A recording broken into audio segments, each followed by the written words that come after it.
Hey, Hey, buddy. everybody. It is Tuesday. It's from the barracks, and we're here to talk about our AAR from Bad Blood 2023. I had a awesome time. I am Joker from Players Wanted. With me is the man having difficulty with the door and the big man in charge, Moondog from Moondog Go online. Down below me is Sonic from New York City Airsoft, NYC Airsoft, and it's not a party till the wiener comes out. Weiner Hey, hey. from New Breed Airsoft. Now, Weiner, Weird. do you always try to give me like a complex with you not accepting calls, not confirming you're coming on, and waiting until I go live before joining in? Yes, every time. It's on purpose. Of course, when you called earlier, I was in the bathroom taking care of business. Jerk. Um, all right, so we're going to talk all sorts of cool things, but today's episode is actually going to be is by Dead End Outfitters, home of the D-Hop barrel. If you guys have not seen this, it is the best hatch barrel on the market today. So if you're looking to get some increased range and accuracy out of your airsoft pew-pews, go ahead and check out deadendoutfitters.net and get yourself a D-Hop barrel. You will not be disappointed. All right, everybody. And everybody here, there's only one person that did not go to Bad Blood. I'm sorry. I'm still unrestricted, at least for another week.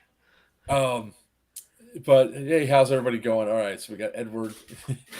Yeah, the AARP. Yeah. Tubbs is into the chat. All right, Tom Santos is on.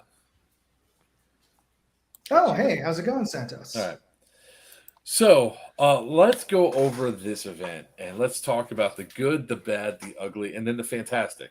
All right, in that order. So, Bad Blood 2023 once again is a charity event that's put on by Evike, Moondog Industries, and New York City Airsoft to help with advancements in Type 1 diabetes. It's held in New Milford, Pennsylvania at EMR Event Park. And it's the one event every single year I look forward to going to. I don't know if it's probably the combination of all the people that I go and see every single year, the location, the gameplay style, which, we talk a lot about airsoft milsims. This is not a milsim. This is just an airsoft game that is pure fun.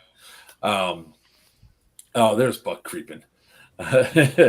This was really an awesome and fun event that we go through because it's a unique rule set. You have 5 armies essentially, 4 of which are player armies, 1 admin tribal army. The 4 player armies are going all the way around the map trying to secure all these different stamps to collect Ebola samples essentially, and then they try to murk each other's. They try to murk the COs from each team to steal their Ebola sample. Person with the most wins. There's also no static spawns for this game. In the past, we had static spawns. This one is just the pool noodles that go around. So essentially, the armies are large blobs moving across the field. I'll go ahead and open this up to Moondog off the bat. What were some of the great things that you saw out there, starting with like Friday? Well, the important thing, I mean, the biggest thing was that the biggest concern I think everybody had was the weather. And that's the reason why I was having trouble with the door is that I'm dealing with the weather right now. We can see it. Yeah, thunderstorms here. I'm staying at friend's house in New Jersey, in Summit, and this is what kind of weather that we were looking at driving up from here in New Jersey up to Pennsylvania. And even on Friday night, we got a bit of a downpour, and so a lot of folks were worried, and I was worried that because of the weather, people wouldn't show up because it was pretty light on Friday. There weren't usually we have a fair amount of people showing up to camp overnight, and then we have a pretty decent line at Chrono and registration, and it was really light. There were very few folks, and I was worried that oh my gosh, people are actually not showing up, but. Come Saturday morning, people it was still lighter than previous years, but everybody came out. Now it did also rain that morning, and but by the time we started the briefing, the morning briefing, the rain abated, and we even got some little bits of blue skies by noontime. So that was great. So again, for those of you who are concerned about weather, and, with thunderstorms in the summer and whatnot, the owner of the field really does stress the fact that because of the way that the Endless Mountains are set up and the fact that they're on the slope of a mountain, all the weather seems to channel down into the valley and doesn't really affect the field. So I think that's more than just some claim that he has. It really, we've never had a rain out at the event, even in all the 8 or 9 years we've been there. Even though it would rain in the morning, things cleared up. So again, it turned out to be a really good day, especially with the rain earlier. It cooled things off. Sunday, for those of you who stayed for the zombie game, it was kind of warm. It wasn't as bad as last year, but it's still pretty warm in comparison. And so that rain really helped keep the heat casualties down. I was just going to say that this year I don't think we had any heat casualties, did we? No, I mean we had some casualties. There was one, but it wasn't on the field. He had actually gotten himself off the field and then asked for assistance when he was sitting back by the food trucks. So luckily he was able to get off the field under his own power and then ask for help, which was good. Yeah. So that was one thing I was going to say when the rain, it was overcast all day Saturday, except for like the very last bit of it. And I'll wait for him to stop messing with his camera, but I see Cordello is sitting there in the lobby in the green room here. How you doing, Mr. Cordell? We can't hear you for saying anything. Oh, nope. There it is. I can hear something now. Yeah, I heard something that time. It's probably my phone falling over because I have no stand. Yeah, you're good. Okay. Yeah, there we go. I'll figure this out. So what I would say is that it was definitely the rain was sort of a blessing for the players that were out there because it was nice and overcast. The temperature was cooler than it was for sure last year. And it really kept tempers down. The only downside was, of course, everybody's shoes were soaking wet within the first 15 minutes of the game walking out to CPs. So let's go over a little bit about some of the feedback, I guess is a good word that we call it, when it comes down to something that you mentioned earlier, which was chrono. I want to go through and say, looking over the Bad Blood rules, if like a lot of people are complaining about, they're saying that their local field allows 1.85. If they're allowing 1.85, I can only imagine it's one thing. It's either sniper rifles, DMRs, or LMGs. Those are the only things that are going to be shooting that hot. We have a typo. Or they're just friends with that sort of inside leeway that a lot of fields give to their regular local players. So it's actually an insurance violation for most places to be that high. There's limits for a reason. Now that is a good point, and I just want to interject here. For those of you, of course, most of you don't know about the intricacies of putting on an event. Since COVID, or because of COVID, a lot of the insurance companies pulled out of airsoft entirely, and so there even now there's very few choices as to having a field insured for airsoft. So a lot of the new numbers that before I used to be able to play at 400 FPS with 0.25s, which is over 1.86. Before COVID, no problem. But since then, a lot of fields have gone down to 400 with 2.2s, or that's there's actually 1.5. A new push right now that I'm seeing at some fields where it's actually 350 FPS, and you cannot actually have above a 0.25 BB in that out there. So if your gun shoots at a 0.32, you can't even bring that to the field. You need to use 0.25 or lower. So basically, you're saying like indoor type regulations. Yeah, mostly indoor. No MED. Yeah. Now, going back real old school, for those of us who remember, Asian I mean, airsoft came from Japan.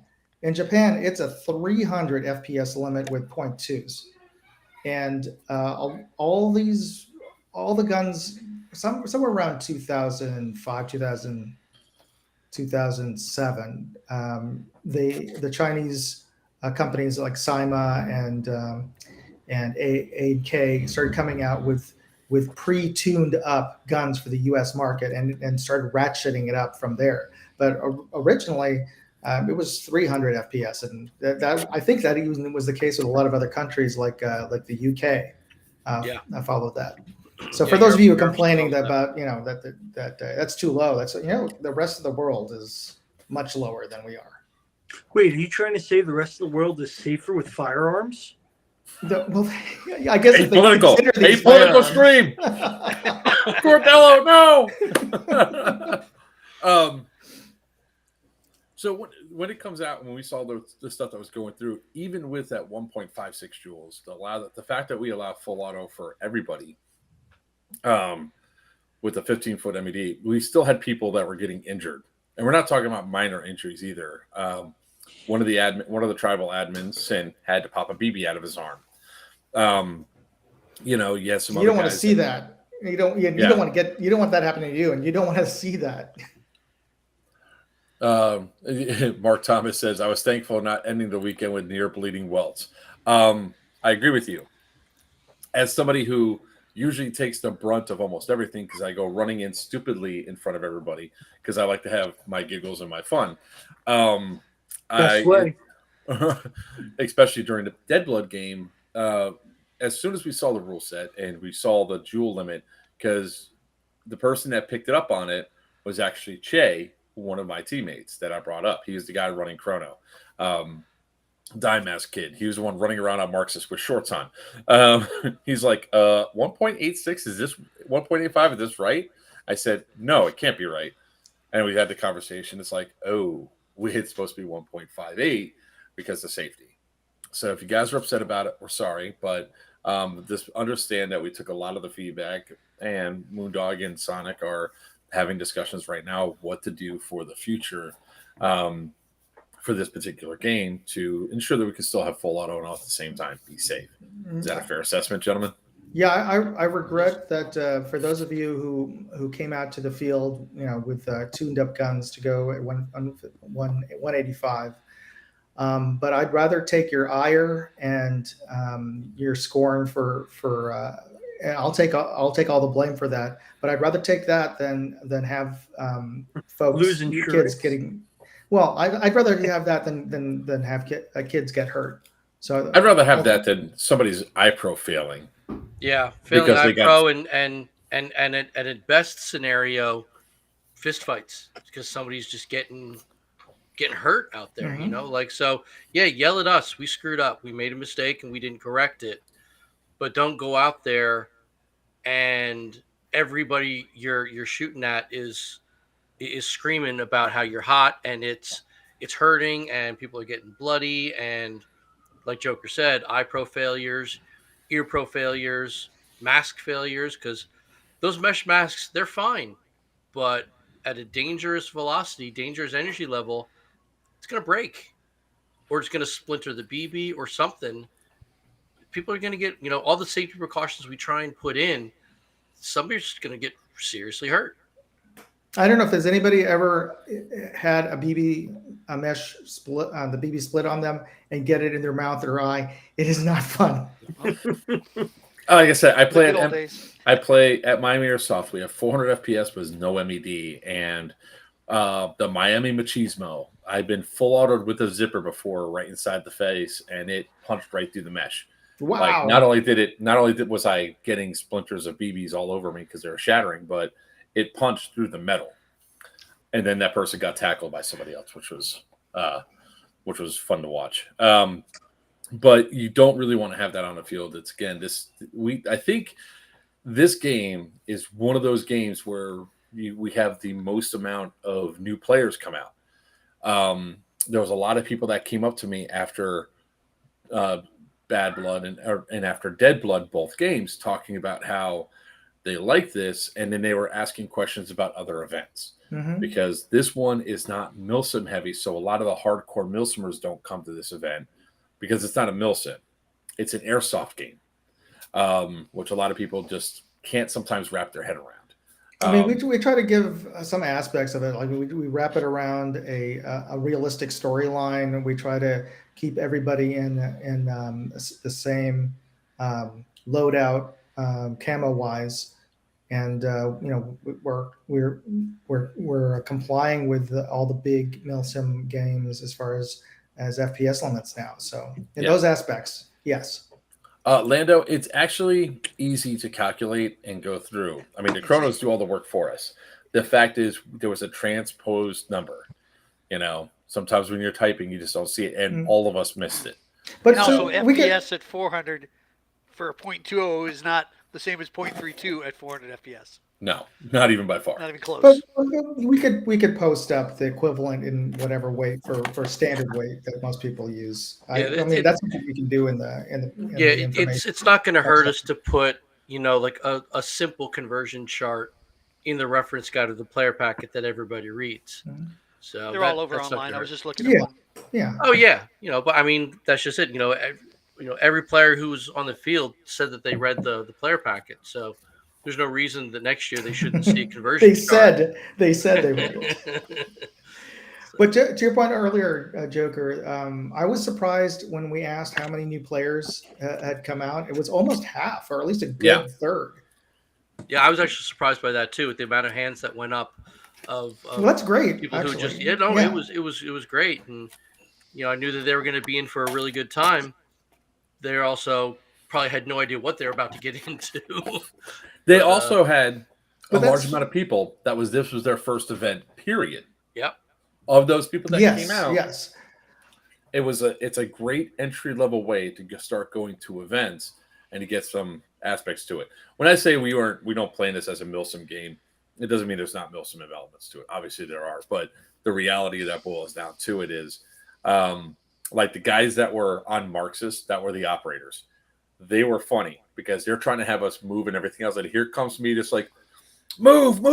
If you take cover, you're wrong. If you don't move, I will shoot you. And then pop. What was that for? You're taking cover. Move. Because our job is to move out of the way. Our job is to steamroll. Now, typically, and this transitions to one of the other bits of feedback that we got was numbers and all that. Marx's usually is one of the larger teams, usually one of the last to sell out because it's all that's left over. And we are the brown tide. We just have a wave of players going across the field. This year, it was definitely the brown ripple. Wait! I don't think it's ever been one of the largest teams. It's usually one of the smallest. It feels like the largest team because because you've won. Yeah, because definitely you're welcome you have for the those tactics, longest winning streak. Well, they've never gone with the once we introduced the ability to do it. They've never gone with the tactic of splitting the group and sending in different directions. Marxist has always been a horde who just moves together at all times. And so even if it is 50 people, 100 people, 200 people, it looks monstrous. Much bigger. Because it's just coming at you and it doesn't stop. So that's sort of the topic I want to talk about, which was another bit of feedback that we got in that was kind of hostile, was blaming the ticket sales on these gentlemen here that are here. Weiner's here just like he's like, I wish I was there. I do. Just so everybody knows, Weiner is one of my partners in crime. He was not at Bad Blood. We've given him 1,000 lashes with a wet noodle because he couldn't go. I haven't stopped. Yeah. But the reality that comes down to we have no control who buys what. We really don't. And not only that, we don't have control of who buys what. We don't have control of who shows up. Because I'll tell you this much. I think there was 68 Marxist tickets sold, something like that, 70 in that area. Like that. Yeah. Only 50. I can look at that. Oh, go ahead. Keep on talking. Only 54 were on the field at the start of the game. Within an hour, we were down to 32. Ooh, really? 32?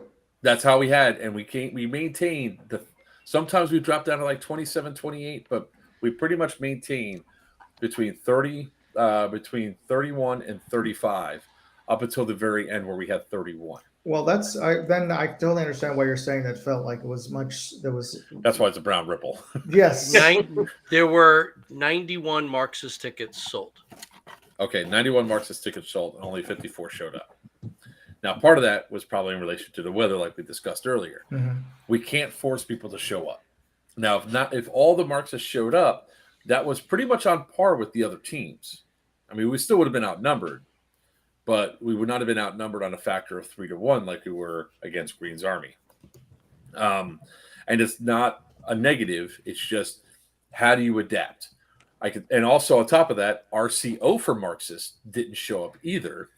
So Todsky had to take over for us. Yeah, great. He did a great job. No, he didn't. Jumping in there. No, he didn't. Todsky, you know what we had to do? We literally next time if Todsky's going to be the CO again, I'm kidding, of course. He was a great CO, but if he becomes CO again, I swear to God, we're putting a leash on his ass because he would just walk towards problems. He would just walk towards things. It's like, where are you going? And he'd be like, comrade, which was our cue to like, oh shit, Todsky's down. Go protect Todsky. He just wants to hug everybody. Oh yeah, he's a goof. But that's just it. He's been a Marxist embed since, the dawn of time. Mhm. So that's where his brain is, Oh, he got mad at me because he's like, thanks, Joker, for not taking lead. I was like, I'm going to go kill COs. As a CO, I can't go kill other COs because then that defeats the purpose, right? I'll be your XO, though. And I was yelling at people and all that. And that was fun. Oh, God, there's a whole bunch of comments I missed here. But you know what? You can rip on Totsky all you want. I do it every day. They still pulled in 5 stamps. Yeah. Yes, we did. So it's not like you guys weren't doing your jobs. And the bonus, which includes the bonus stamp. That includes the bonus stamp, yeah.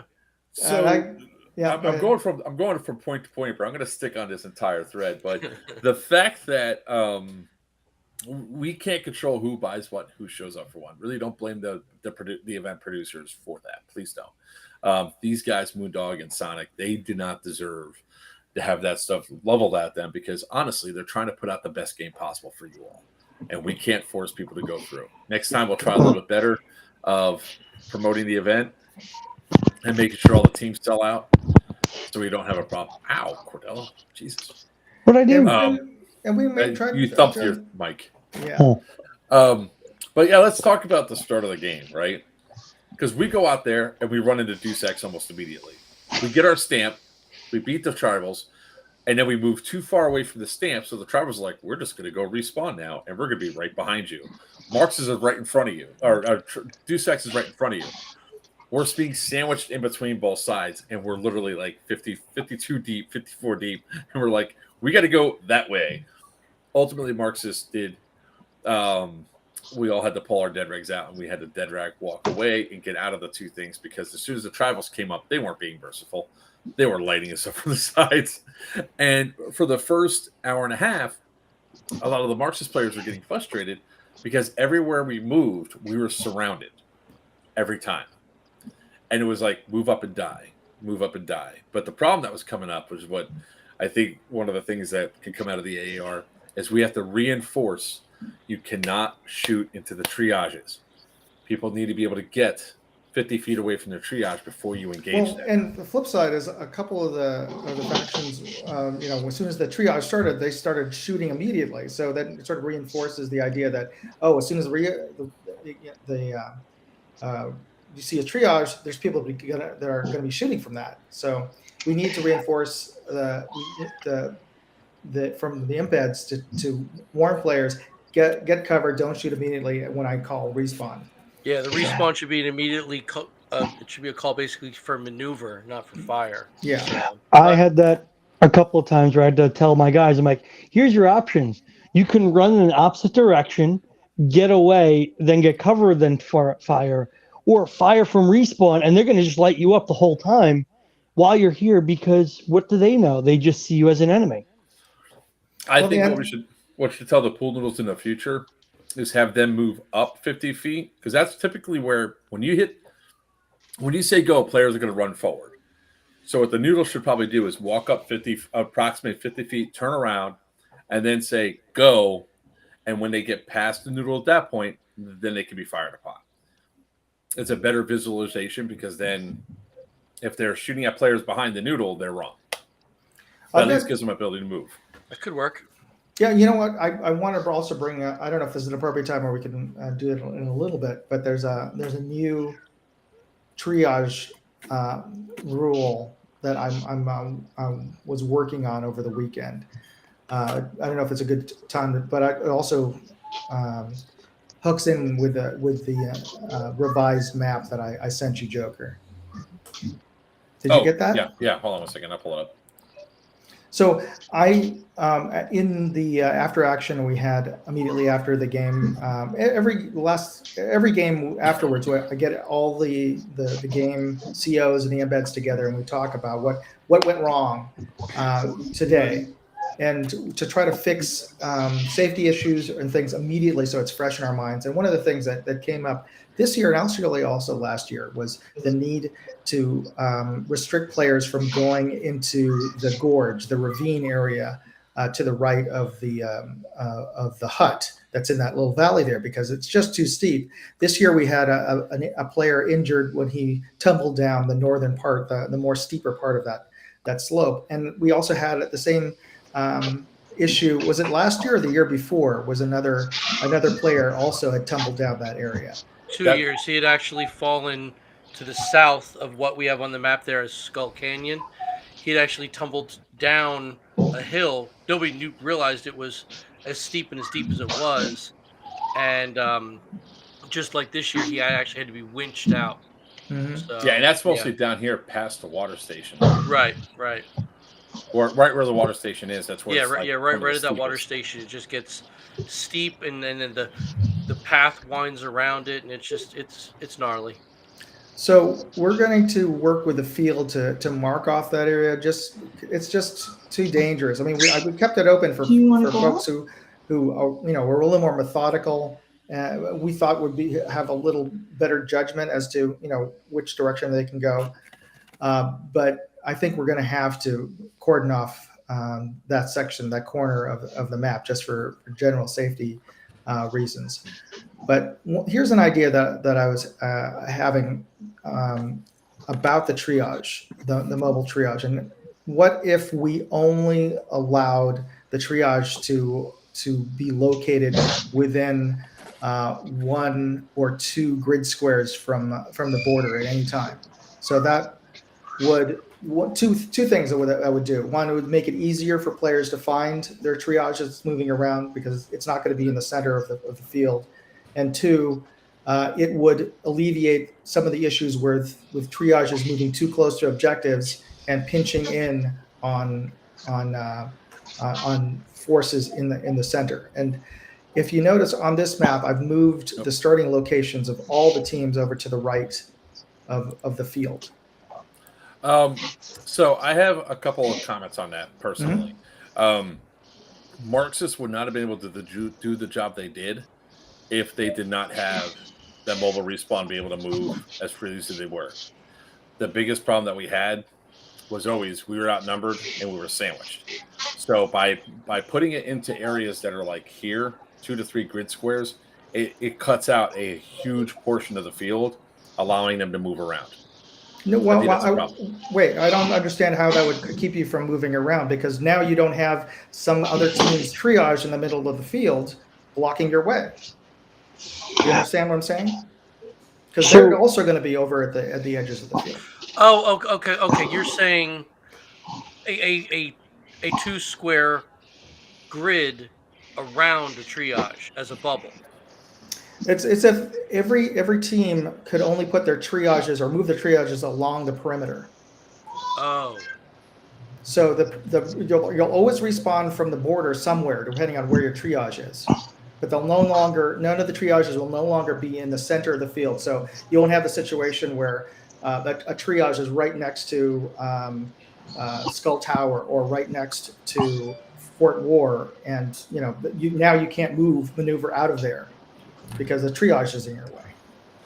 think you're going to get a lot of complaints I- about that because you're going to have teams who are making progress but are taking casualties and are going to rely on those fresh replacements in 10 minutes. Yeah, but you could still move your triage. But I'm just saying is that you still you still can move it closer to which part of the field you're in. It's just that it's no longer going to be in the middle of the field. So, Tom, Mm-hmm. the issues that I foresee with this is, say you are in the dead middle of the map to where Yeah. there is nowhere near a border. I can see guys getting lost, kind of like with the static respawns, getting separated from their team and not knowing how to get back in.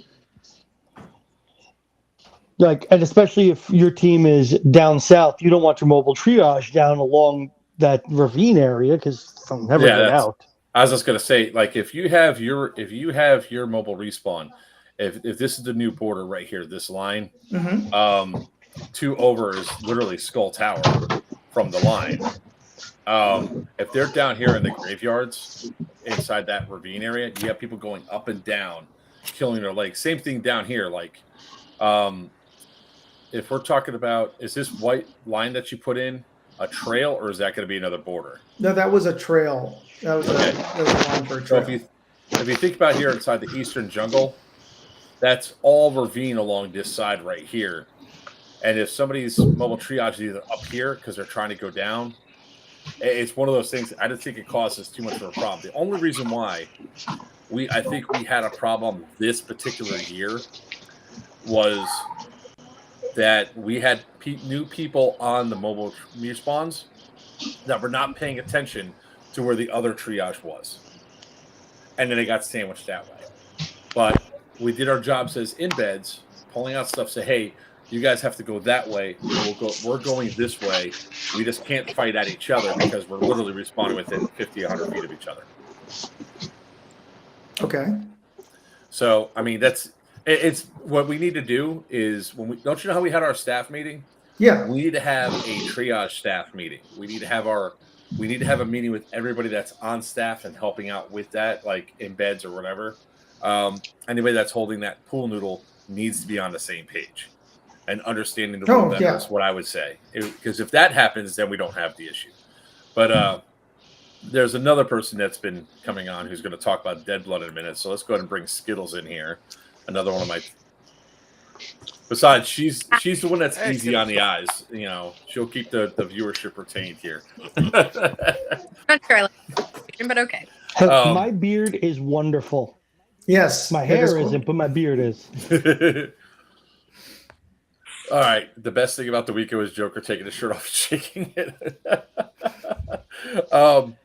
So that was like the only real thing is if we make sure that if we have that thing where if the noodle moves out 50 feet from where everybody's congregated and they drop their hands down and say, now you can go, at least then that'll stop the, hey, look, they're about to respawn, light them up. Yeah, we had that happen a couple times. So I'm going to address this one right here. Why not have command posts to capture and at spawn rather than mobile triage? One of the great things about this game is the mobile triages keeps these large bodies of armies in motion to where you're not having huge, massive bottlenecks in one spot, causing massive issues. That's one thing that makes this game flow as well as it does. The Joker did the truffle shuffle. Yes, I did. What's the truffle shuffle? You ever seen the Goonies? Oh yes, okay, yes. Now back to the idea of the static respawn, which we've done in the past by having say your team is currently fighting off in the northeast, but your spawn is your hard spawn is in the southwest, and you got separated. Okay, you can't find your triage, so I need a hard respawn. You're the whole other side of the field. You're going to spend the rest of the afternoon trying to catch up and find these guys, and that defeats the whole purpose. I will say every year we had the static respawn. Usually in the last hour or two of the game, I find like 20 people who can't get in contact with their CO, and then I have to now lead them as a faction or incorporate them with our faction. Yeah. So Going on the numbers, let's talk about some good things. Oh yeah. Right. So obviously, if you guys were living under a rock, you didn't know this, but Green's army, they won with 6 stamps. Dusex and Marxist tied for second with 5 stamps. And you never even released how many that Black Shirts got. I think we only had like 2. Yeah. So We made let's bad talk decisions from the get-go. One thing that Marxists did well when they were going through is that we were desperately trying to find the boxes because we knew we were a smaller army. Our only hopes to winning this year was to get all 4 boxes, take out the COs, and go for the HVT. We had to go for everything. So when the report came through, we have the doctor inside of Fort War in the thing. We had to go for it, and we did. Now, I have a video I'm going to play of somebody that did something that was extremely well played, and I got to give him props for it. It was a tribal, and Moondog got it on video too. We're not going to see you break your ankle again. We'll talk about dead blood in a minute. Shut up. Wait, there's clips. I got taken out by my own gimmick. Oh yes, yeah. Frying pan. I gotta post that up soon. And the title of the video is "Joker Gets a Taste of His Own Medicine." Here, let me just toss it back here. Are you sharing that? Wait, are you yeah, saying no, someone walked up to you casually and knifed you? Yes, I'm not going to say anything. Or you got hit with a frying pan. I'm just going to let the video speak for itself. We need covering fire up there. Middle's clear. TCU. Joker just got things. TCU. Middle's clear. I just want to point out the 2 Marxists behind me were so sacrificial lambs. Come here. they were cannon fodder. Move. There's Todd for once. And he just got killed. Oh, the guy you were yelling at, move. He just killed you. The fact that I'm like, let's play this back one more time. Move. A knife kill. That's great. Todd keeps looking at me. It's just like, what just happened? I am sitting there like, I want to be mad. I want to be mad, but I can't be mad because I just got taken out by my own damn gimmick. I was like, well played, sir. Well done. You got me. Well done. See, there you go. You can tell that was later in the day because the 3 on-field admins were all being lazy, hanging out together. So you knew we were tired. We didn't want to be there anymore. So let's just watch these idiots kill each other. And there it is. Yeah. I don't know where he came from. Our spawn was literally right there, and suddenly he was in it. I thought he was dead. So that's also on me. I should have just popped him once as I was running up. Shoot first, apologize later. So it was actually kind of funny. I give that dude mad props, but we did get the HVT. Now, for the Marxists, we had, and I can only speak for Marxists. I'll let Cordello talk about Black, their plans, and all that. But for us, you had Totsky, who's the CO, and then you had the mouthpiece, which was me. So I was yelling at people, telling people what to do. Things were moving. Communication was good. Totsky was being protected whenever he went down, mostly by Skittles over there in the corner. I was going to say, there was not a single person watching that, man. I was yelling at everyone. I'm like, is anyone looking at our CO? And they're all just like, no. Like, I take the HVT and I run for the ravine. My goal was to hightail it down, go through the ravine, come up behind, and go to the airstrip. Now, my bearings were just a little bit off where I was going to go directly into like the middle of the ravine, and I was off. If we would have kept going down deeper, we could have got behind and up into the airstrip, probably without any contact. But I said, Marxists, let's go, run. And we go running away.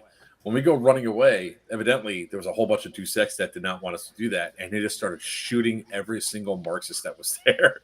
And I got away with 3 other guys. So 4 of us got the HVT all the way down into the ravine right by the pond. I told the HVT, here, sit here. We got pressed by both sides by 2-6.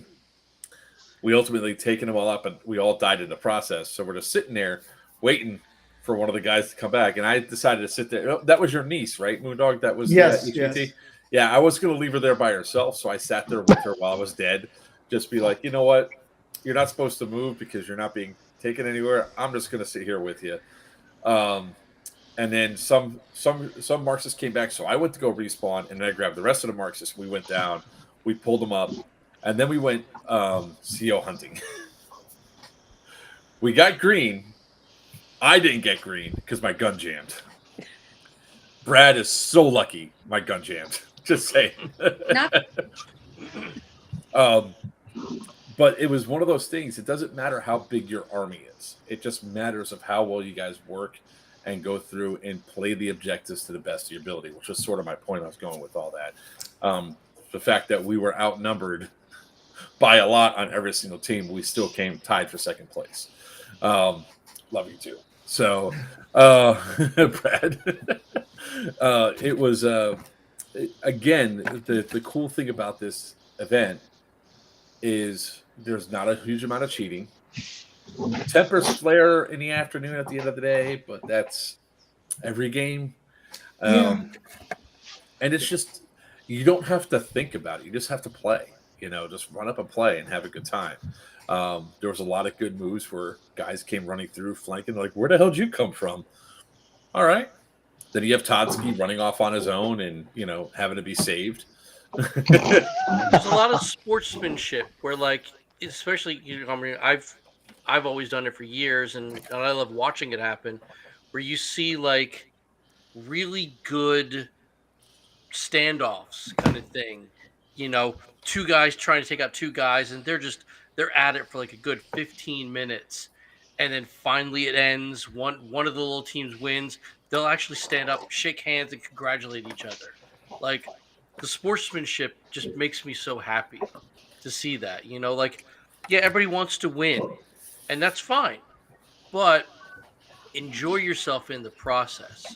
So when you can have a really good engagement, and then you say, you know what, that was fun, and you talk about it for a minute, and then you go your separate ways. That's what I like to see. Yeah. And we had a lot of that. I mean, there was somebody, it's been said multiple times on here, it felt like the game ended earlier. The game did end 30 minutes early. There was evidently behaviors that were causing that to happen. Yeah, I mean that was my call. I was hearing people getting a little too hot-headed as usual, as we mentioned in the afternoons, and it was such a good day overall. I really didn't want it to end with people just bitching about, okay, that guy was cheating and that guy, I good or ill. I would have liked to let it go, but I just was hoping to avoid just ending it on a bad note. Obviously, it ended for some in a bad note because it ended early, but that's blame me. We were one respawn away from getting another stamp. One respawn away from it. Huh? Thank God it ended early. Shut up, Cordello. Who invited you on here anyway? You did with 2 invites, actually. Yeah, no, the ending early is one thing, but it kind of makes sense because if we would have gone another maybe 15 minutes, there's a good chance that a lot of the tempers weren't necessarily up, right? But like people are winding down and everything. You're going to get maybe not as disciplined action, and you're just going to get people just literally just mag dumping. And that's what exactly. You're already, your body's starting to break down. You're already sore. You're tired. You're a little dehydrated. And then all of a sudden you're just going to take, 50 rounds to the back. That's going to tick you off. Yeah. I was not dehydrated this year. And that's, no, I'm just saying, Yeah. I had to water a lot of trees. Naturally, everybody's going to be a little on the kind of I'm starting to slog here a little bit, and then you get completely lit up because somebody's mag dumping because they're done. They want to get off the field. That ruins the rest of the day for you, because you're trying to finish it out and you're having fun, and then all of a sudden you get hurt or whatever, and it spoils it. So I understand why we ended it early. You know, some of the COs are going to argue, well, I voted to go an extra half hour. Okay, fine, but we decided, for the sake of the game, for the sake of the amount of players that were still on the field, we're just going to call it as it is, and let people relax and bring on the raffle. I will Yeah. say, as out of shape as I am this year, I was so thankful for the 30 minutes early.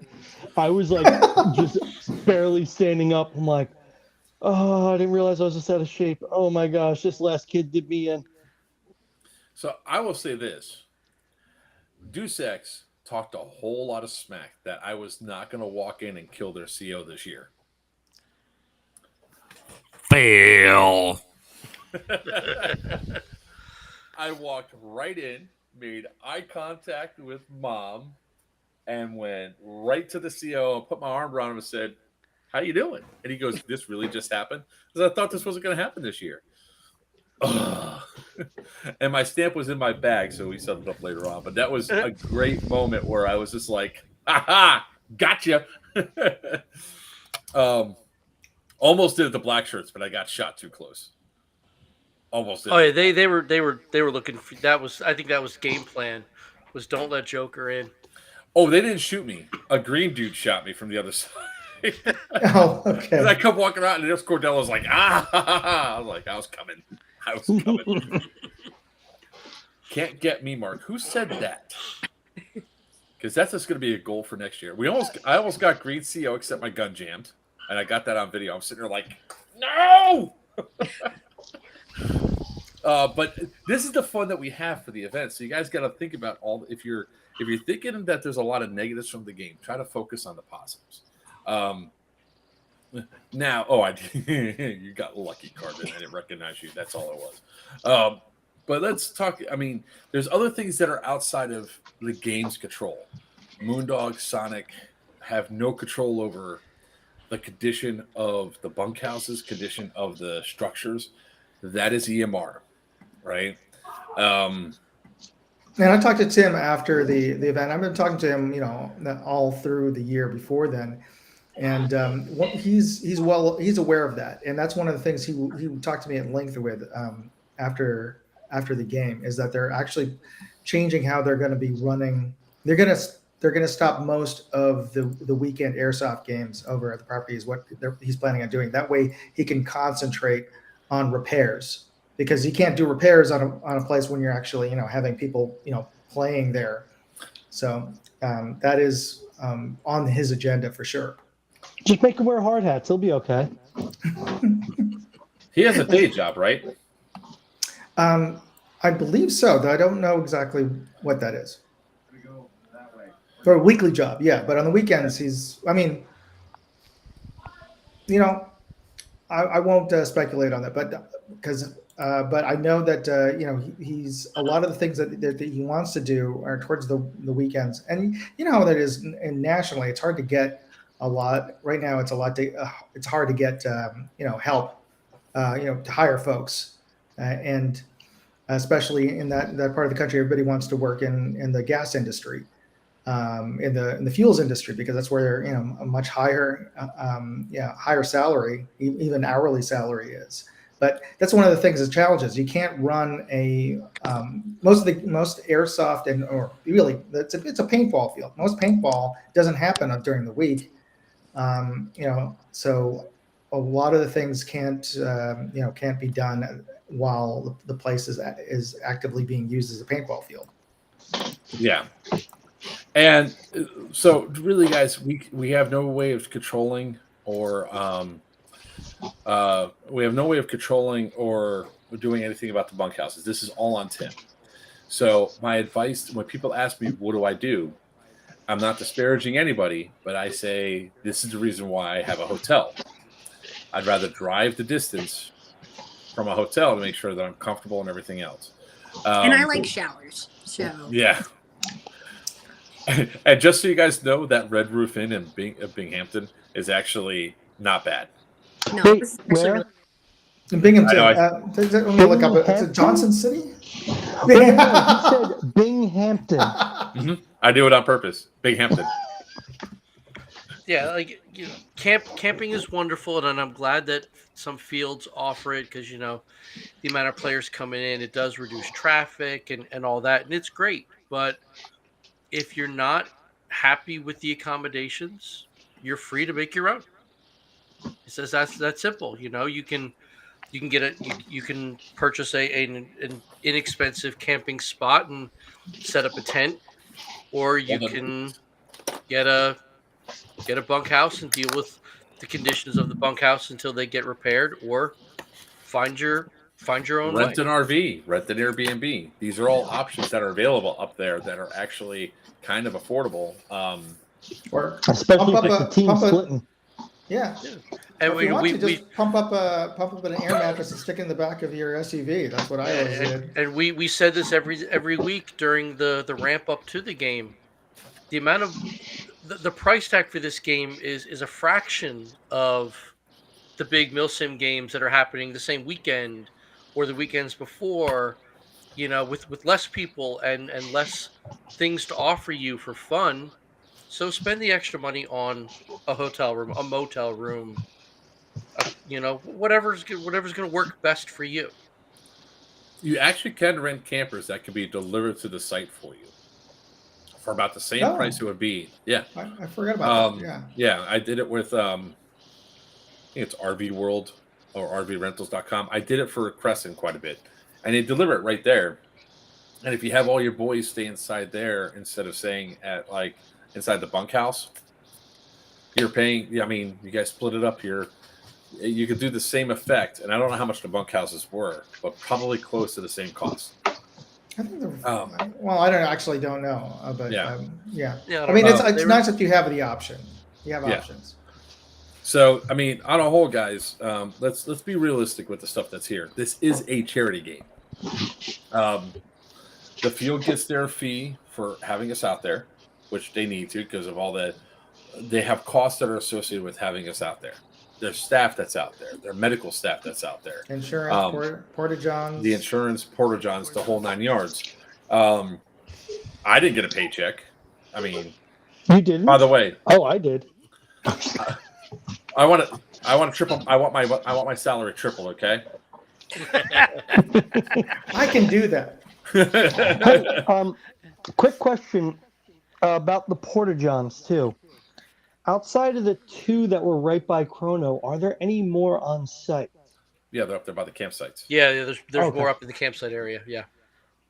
Okay, I was thinking, I'm like, I've been on a lot of jobs. I don't think it's enough porta-johns for everybody. I'm pretty sure he's got more, but I have no idea where they are. And the problem was nobody wanted to walk to them because of the mud. So everybody was just congregating around the two by the Chrono line.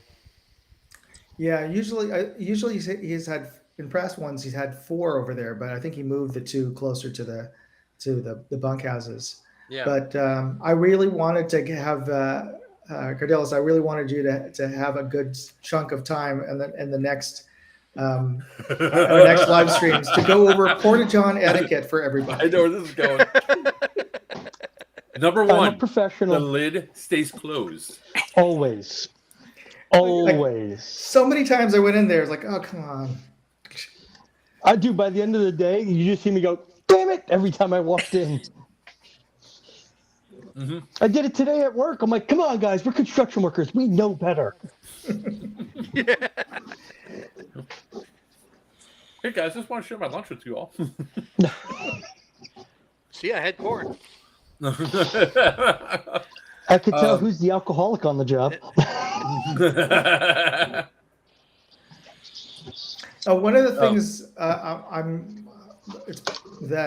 is going to change also next year is that 2 weeks prior to this, EMR usually has one of their big paintball games, and that's probably one of the reasons why the paint was so slippery and fresh when it was raining. I mean, and rain will do that anyway because paintball paint is just colored pigment on vegetable oil. But so when it rains, it mixes up the leftover oil that's on there, and this one's just fresher than most. But they're moving their big paintball game into September, so that will make the field in general to be drier. And next year they will cut down on have the fields mowed before we get there. In previous years, we've had complaints from some players, but that there was not enough cover because the grass was too freshly mowed. But I think we've, especially after this game, we've learned it's better to not have cover and be able to see the potholes and the gopher holes that you're tripping over. There's just a couple Some spots cover is around the some cover is fine, but like we discussed in the meeting after the game, was there are major, I guess we'll call them ditches, that are unable to be seen until it's too late. Especially if you're In- running, in- and you're charging somewhere. So They if we found want, one. Yeah, we if watched. we want to, if we want to, or Timmy wants to keep high grass in certain areas that are deemed No, he safe doesn't. for high He- grass, he doesn't. It's fine. But Yeah. some places just need that visibility of, okay, what's ahead of me, because I'm running full tilt, because we're running through an area and we're getting chased. Well, last thing you need is to snap a leg on a ditch because you turned to see what was behind you, and you know. One other thing that came into discussion, that because he's moving the paintball game 2 weeks prior, he's offered us the option of moving the game 2 weeks earlier, which I'm seriously considering because that would also, in general, mean it's slightly cooler time of year. It won't conflict with my Gagalands game if you move it. It'll make it rough. Oh, We're always the first weekend of June. that would put it in the second weekend of June, which would be a little too close. And I think that for most parts of the country, of players who are coming to this game, school has either just pretty much just let out. So kids are basically off school now, so they can come out for the Friday. Do you know what I mean? Like, I think if we move it too close into June, we're gonna have a more of an influx of people coming directly on Saturday, which can slow us down. And like Joker said, it can conflict with other things. I know, not to compare us to other events, but I think MSW's game was either the weekend before, or 2 weeks before. We also had, I think another thing that might have impacted our sales too was that Arsenal was the same weekend as this event. Yeah. Yeah. So, Let me check. but if you give it 2 weeks between events, because what I noticed was how many of my players were at Bad Blood. And I just say it that way because we obviously know because how many people are calling for my shirt at Dead Blood. Well, we always do a sort of save the date not long after this AAR to say, Yeah. hey, this is the weekend we're looking at for 2024. I can't speak for every producer, but at least in some of the circles that I run in, we coordinate our dates. MSW, AMS, Line Claws, whatever. They're probably not gonna do that because we're not really in their world. They're that hardcore milsim world. So okay, well, my players aren't going to your game and your players aren't going to my game. Well, not necessarily true, but there isn't a whole lot of coordination between us and them to say, hey, we've got this game. I don't remember, but June 22nd through the 24th next year. Don't quote me. I don't remember. I don't have a calendar in front of me. But, it'd be nice if they say, okay, I see you guys are doing this big game in Pennsylvania. well, we'll do it 2 weeks for you, or we'll do it, the weekend after you somewhere else or something like that. That'd be great, but there's no guarantee that's going So to happen. is it always the fourth weekend of June? It's a lot. Yeah, it's always the last weekend of. We've been doing it last week of June, only because That would give us the we last try. weekend of June would give us The the 20. That's the 28th, 20. 29th, 30th. Yeah, I was going to say that. The only reason I ended up with that was because I was trying to time it to the week after most schools ended, and not fall on Father's Day. Right. So, That's fair. I mean, at other times I've been asked to move it to Father's Day, and I have varying reasons. I don't celebrate that holiday, so I don't care. Yeah. But a lot of guys will say, "Well, I can't do it because my family wants to take me to do this or whatever." And it's like, okay, I understand that. So Facebook user says you can count Joker's players on one hand. Exactly, it's a factor of 10. What about trying a new AO? You got one that can accommodate something like that? Yeah, there's plenty of AOs I've looked at that have similar facilities and similar sizes in the general area. I mean, I'm not willing to move it over to Indiana or Nashville, but yeah.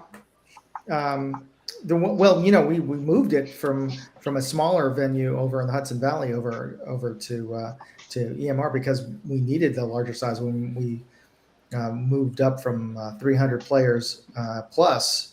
We just outgrew the older AO. Yeah. So I just wanted to show this to Brad real quick. My perspective of what happened. There's Brad hiding behind them barrels. There's the gun jamming. And Seal's right there. Shoot him, shoot him, shoot him. You got so lucky the gun jam. That's all I got to say. And I just want to finish off on that one question. And the other thing is, to be honest, EMR has done a great job of really supporting this event for the last 8 years. Tim and Blue, who actually is the owner of EMR, have always treated me and everybody who's volunteered really well. I mean, they put up our photographer overnight in their offices because he came up and didn't have a spot. So yeah, they're good folks. So I mean, obviously everybody's based off the mood that's there. Give Timmy a chance to actually make repairs to the facility, because that facility can house 1,000 players without it being too constricted. Oh yeah. I mean, most people don't realize this, how big 1,000 bodies are. Like when Todsky and I first found that field years and years ago and took a ride up there to see it, they had just completed a 1,500 player paintball game. And I even asked some of the players, it's like, aren't you just stepping on each other? He says, no, this place is huge. You hiding is not a problem. Moving around is not a problem. So, which is why we can do a game like Bad Blood, where you've got X hundreds, people trying to stealthily maneuver around a field, and they can. It's while you've got X hundreds of people searching for them, and not even talking about the tribals who are just being, jerks. It works. So yeah, if we can find another place with the same infrastructure, the same relationship we've got with EMR and Timmy and Blue, and all the amenities we get from it, and something that's going to work, yeah, we can always consider it and take a look. But EMR's working for us, and we're trying to work with them, and everybody's trying to make everything better. That's why we do live streams like this. It's not us, patting each other on the back and telling each other how bad you screwed up. It's what did we do right? What did we do wrong? How do we make it better? And what worked? What do we want to keep? That's why we do this. Yep. So now the question was, is the castle? The castle's. I believe you're talking about the fort, which is We don't really have to go into that much detail. Timmy actually went into a lot of detail on the actual op bad blood thing that they're looking at redoing all the ramps, all the stairs, and redesigning the stairs so that way they don't get so they hold up better in the future. He made a big post about this. In addition with that, he's also talking about the same thing about the bunkhouses. Brad might So- be talking about the castle in the lower section. Okay, that's why I just want to. That one, I don't want to. I don't want to put words in Tim's mouth. I know that they're considering tearing it down and possibly relocating it, but that's all kind of like speculation. We did what, 2 and years ago? discussion. 2 I'm years sorry? ago, it was in play 2 years ago, or was it last Uh, year? No, last year it was out of play because It was of 2 years It was pre-COVID that was in play. yeah, it was pre-COVID was in play. So I think even 2 years ago it was out of play.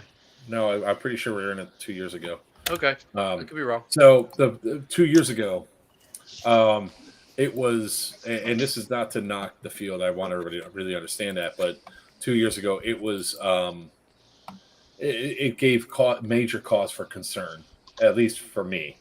Going through and looking at it and all that, it was just one of those things where you're like, this is sketch. That's why, I mean, when you started going up, so that's the reason why I don't think it's in play. And there's a lot more uneven terrain inside that castle than other parts of the AO. Yeah, it's No, very, because the whole backside just slopes up. yeah, but the actual like interior, I've walked Interior. it a few times. The interior, it's pretty potholy, and it's one of those things. If it doesn't get mowed, you're never going to see it, and it's A lot of yeah, gopher it's- holes. A lot of gopher holes. Yeah, yeah. It's not as it is right this second. It's not safe. So Which is why it's out of play. right. That whole southern section. So moving past, I mean, unless there's anything else people want to contribute for the actual game, well, I will say one thing: this is by far, pound for pound, probably the most amount of products that you can win in a raffle at an event. What was it? 20 guns again? It was up there. Yeah, I lost count. I'm just trying to think of how many boxes that we pulled out over to the stage. And how would you break Joker? Not a one. They wouldn't No, let me you- touch them. I don't blame him. Number one. This game. If you go there for $60, you have the best pound for pound to get it to come home with something. I don't think Skittles came home with something this time. No, but I need hit by and She bought She bought the pit vipers that were won, so she's got pink pit vipers right now. That makes it. Yeah, I put them on, and I look like a douchey bro for sure. More than normal. I should Wait. What's different than normal? I said more than normal. Uh, It's all over. I like this comment from Brad. My favorite was the kid that won the LMG. Yeah. I was almost taller and heavier than him. I don't know if I posted this news yet, but this is the first year we actually allowed players to donate and buy extra tickets because we had the JDRF rep there. So I talked to her, and those extra tickets that were received from the donations, we raised an additional $1,100 for the charity. So that's what she emailed me today and said that. So I'm really happy about that. That's awesome. It's great. Yeah. All right. The full auto roll makes it hard for LMGs to engage shooting out of the castle and things like that. I get it up close quarters. So I guess one of the things that confused me, and I didn't challenge or anything else when we were talking about it, was you cannot full auto out of the castle. Correct. It stems from the fact that it really gets hard for us to police when somebody's shooting full auto inside of the castle to somebody inside of the castle versus somebody shooting full auto out of the castle. Does that make sense? So let me ask this question and be the broken record that I am, Mhm. and this is to all the players, minus Head Kill and his tribals. Why are you in there? No, I'm Yeah. serious. Because Head it's Well, Killer, hold fun. on. well, Head Killer himself even said in the live stream the week prior, there's nothing except his lunch in the castle. That's So not true. why do you feel it is necessary for you to camp the castle and put yourself in a position where your LMGs have to fire full auto against the rules? Why are you there? I know what you're going to say, and please go ahead and say it. The doctor was But in there. Yes, but that was for okay, fine, a short amount of time. fine. You know, the VIP was in there, but I'm saying But for the rest of your point is true. for gameplay, why are you in there? There's that is. I'm not trying to take a part of the field away from anybody. I want to make that very clear, like I always do. But as a faction to come in there and post up and create guard on an objective that doesn't exist, you're putting all of your machine gunners at risk of breaking a very simple rule of no full auto from inside the structure. That's the whole point. To avoid this situation, don't post guard on the castle. Take it, take out the tribals who may or may not be in there. See if they have anything that's not head kills lunch, and move on. It's that simple. Steal One his of lunch these and run. years, I'm gonna take his lunch. Yeah, just take his lunch. What's he It's the gonna most do? heartbreaking thing when you find his lunch pail. I'm like, it's a half-eaten sandwich. What the heck? Yeah. So I mean, Um, consider adding that into your tactics for the game. We know there's not going to be a game objective in there. There might be stuff to do in there. There might be a rival CO and you want to get that stamp. Fine, get the stamp, move on. Oh, here's Posting up doesn't help anybody. can I want to throw something out there, and this is something I tried out during the HVT scenario bonus mission. Um, what do you guys think of introducing a rule for the tribals who are guarding the fort, that if they do get killed, they have to respawn outside of the fort? Absolutely. yes. I think Yeah. that should be HVT Standard. or not. I think it should be Yeah. standard. You know, if you're a rampart tribal and you get got, all right, come on down, respawn out of sight just like everybody else. So okay, yeah, that's good. That's one of the things I'm going to add into the rule set. And we'd actually talked about this a little earlier. We're going. Sonic and I are going to go through the player packet rules, and we're going to cull it down. But still, try to keep it pretty much the whole cloth ideas in it. But we're just going to try to keep it. We're trying to just pare down the wording. All right, so I want to talk about now, if you guys don't mind me segueing. Did you guys address faction using their triages as a shield? Sort of, yes. Yeah, we really need to I really need to spend more time talking with the embeds prior to make sure that they're all on the same page about this. And some of it is just some of the players really need to be aware that they shouldn't be using their own triage, even if they're not doing it intentionally. They're moving. They're deciding that they see enemy and that they just forget that the triage is there and they just start moving through it. They shouldn't be doing that. One thing I want to add to this. Oh yeah, go ahead. It's not always that people are using the triage. It's they're coming up behind the triage, which is 50 feet behind the lines, and they're firing through the triage at the people who are standing there. Right, I and I had was to going go to kind of over to address some that. guys and be like, hey, stop shooting us. We're the triage. They're like, well, we're trying to shoot them. Like, you can't come through the triage. Yeah. Go Now, around.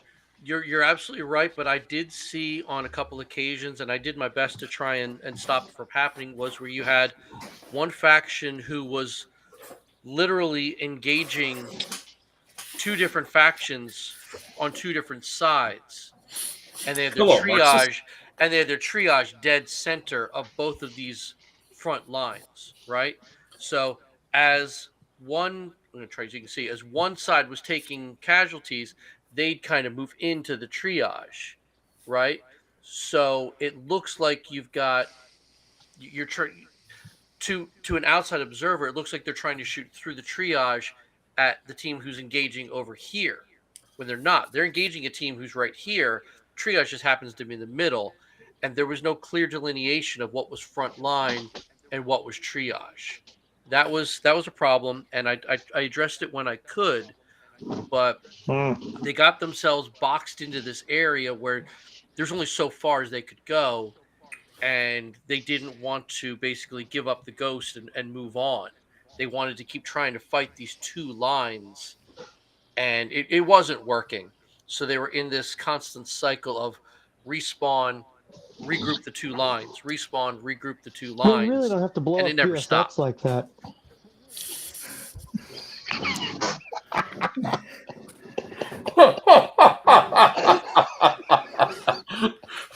Didn't want to say it, but Shots fired. I do gotta think go that after them. I I think love that what them. we discussed earlier, if the mobile respawn then goes up to 50 feet and then turns around and drops a flag or whatever, allowing the players to go off, signifying that they can go through, as long as the noodle can't be shot, that should be a good factor there. So then that way they have at least a visual representation of where it is. Well, You- and yeah, And then what is also important, it's incumbent on the people that are the pool noodles, the embeds that are standing right there. If you see players shooting from cover right beside the noodle, they need to move. yeah. At the same time, they're also getting engaged right from the start. So I understand why it was happening. No problem. So, gotcha, Sonic. But I want to talk about something that going through, because I think we've hammered down on Dead Blood a lot, Bad Blood. I want to talk about Dead Blood. Oh, okay. One of my favorite aspects of this game is the very next day, where I get to just put on my padded shirt, put on my arm guards, and run after and take down players. And I got one question for you, Mark. Uh-huh. Being a grandpa, how can you move after Bad Blood? Like, I woke up the next day, just like, He's not moving. He's whining about his ankle still. I was about to say don't let him fool Yeah. you. The whole Hold on. that is Screw you guys. I'm playing that video first. It's easy to be a grandpa and do that. You just have to have kids really young. Exactly. That's what I did. I had kids when I was 21 years old. So I hurt myself. Florida man.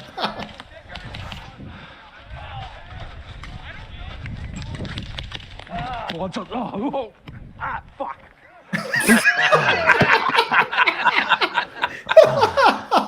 I love that Feet grass again. is dingling Tripped there. over his own feet again. Fuck. What's up? Fuck. Hey, we had blue skies. We did have blue skies. Yes. Yeah. You good? I'm just laying there Tall because grass too, apparently.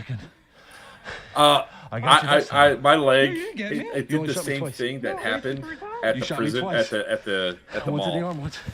My left leg I'm all right. was like trying to stop, I'll be fine. and my right leg said, "Nope, it's going to keep going." You hit me twice.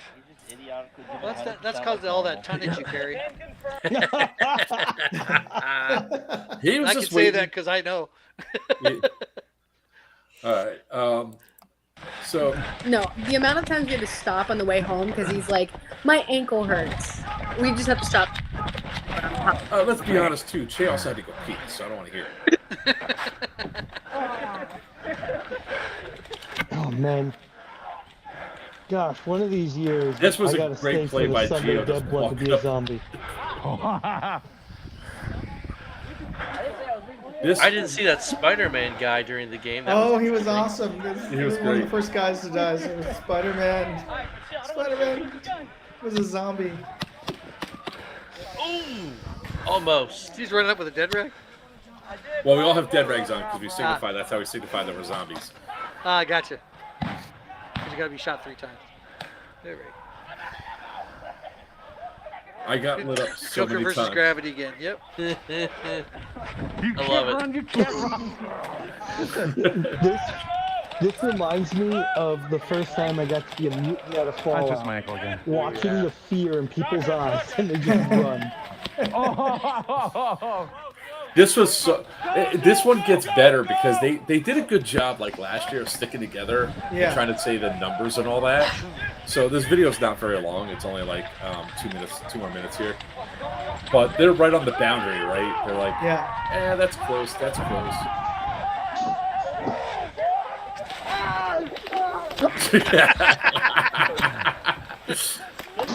I'm good. All right.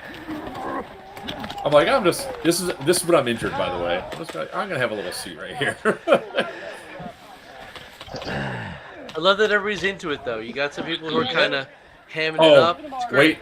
Just wait. This side, guys, this side. Here, you can't cross the creek. This way. You can't stand on the road as a civilian or past it. What do you mean? Over there? Because I was on the road and then The road was the barrier. You can't stand. You can't go across the road. Across. Buddy, you're out of bounds.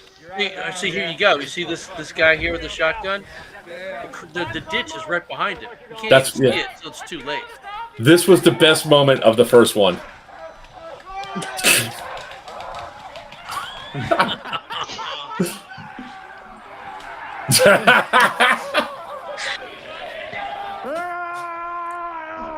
Oh, this chaos is awesome. Reminds me of the zombie games we used to do with the old Zulu, Tom.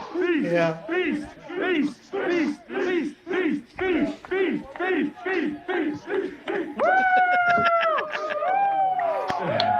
And then one guy goes running. He just goes booking out of the woods, and then the horde chases him down. Yeah, that was the last guy. Gave him a bottle of BBs just for being the last guy. We might have to stick around next year, Steve. Oh God, that was hilarious. Skittles was also kind of funny. So many people were paying attention to me; they weren't paying attention to their surroundings. And the rest of the zombies are like, "I'll jump on you." So Joker's into pre-trigger. There's a zombie over there. All right, we need some stickers. I think they learned not to be dumbass. Geo! Oh, this. This one's Greg said. This got that guy. I got Noble. Geo! Skittles isn't paying attention to the zombie. She's too busy. No, because looking at you because you were coming. Like I knew it. Why didn't y'all tell me? I was in the process of editing this when the stream started. So what we don't have here is Skittles deciding to go ahead and take a pop shot and shoot me in the butt while she's dead. Listen, I think there's nothing wrong with that. you shot me, and I would make sure there were no admins around. And I mean, I have my gun on me, so you walked by, you got a couple of shots in the butt. I mean, you know, You shot me like 4 times. I shot you twice. You shot me twice. Sounds like a personal problem. We actually had 2 Dead Blood games this year. Yeah. Now, I will tell you, never again should we have a zombie game where the zombies have to only walk. That sucks, sir.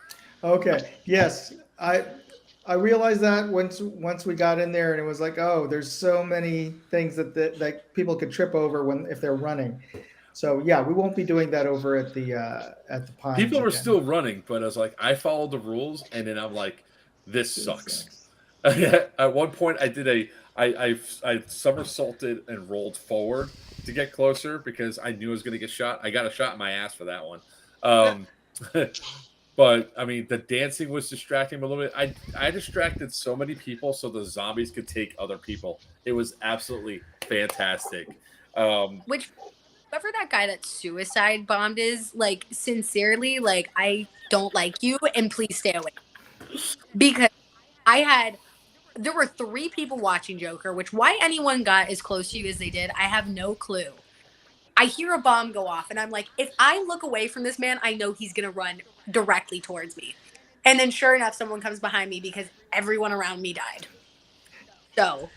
They were so fixated on me that the zombies were able to get in. And there's a few times that people just stopped paying attention to me. And I almost got Che Bugs. Another. He's sitting there like this. He's shooting. He's going through, and I'm like 5, 4. As soon as I said 4, he turns, realizes I'm there. He goes, "Uh oh," because I could have just lunged forward and grabbed him at that point. And then Mute was always trying to do quick draws on me and shoot me 3 times and put me down. He gave me a nice little mark on my neck. Wait, where is that one?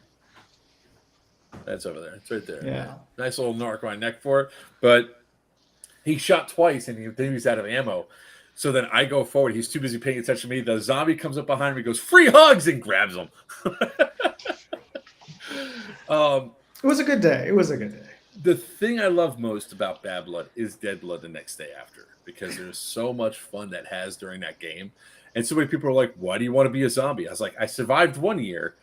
I can make that claim. I survived in a year where we had 500 some odd players, and it's now the rest of the years I'm just going to be a zombie running around, starting off as patient 0, infecting the hell out of everybody because I could take the hits and not complain. The only one that sucked was the guy goes, "I'm going to aim for your helmet." Okay, bro. He shoots right through the hole on my helmet, hits me in the side of the head. Oh, man. I was like, "Ow! Don't aim for the place. helmet." I enjoyed after the weekend just getting to shoot you with no consequences. I had 2 pistols and I had both of them aimed squarely at his chest, and every single time he moved, I fired both. Did I feel bad? Not No. at least bit. I had one time I moved, I got shot like 30 times. Everybody's like, "Just give up." I was like, "Nah, No. I'm moving." But each time I was able to take at least 2.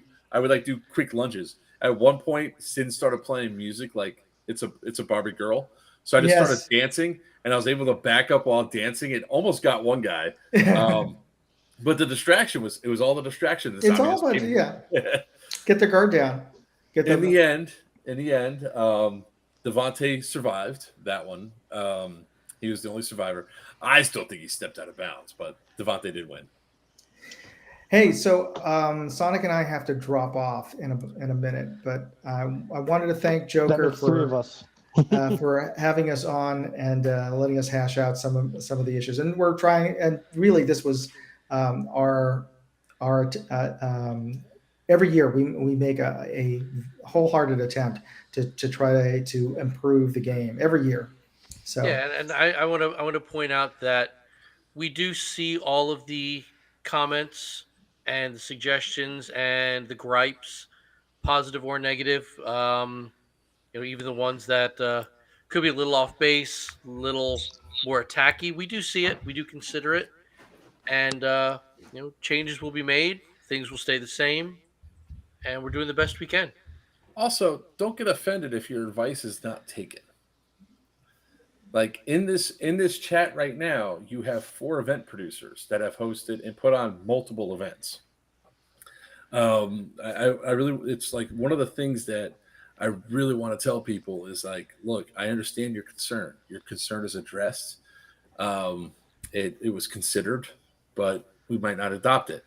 If that's the case, don't get offended by it. It's just that we have to look at the needs of the many, and it does outweigh the needs of the few. People don't like being told that, but we have to do it for the overall feel and the gameplay for this event moving forward, so it still becomes a destination for us Floridians that drive 20 hours or 22 because somebody's bladder is like the size of a 12-year-old, 2-year-old, and not Skittles, by the way. It's not Skittles.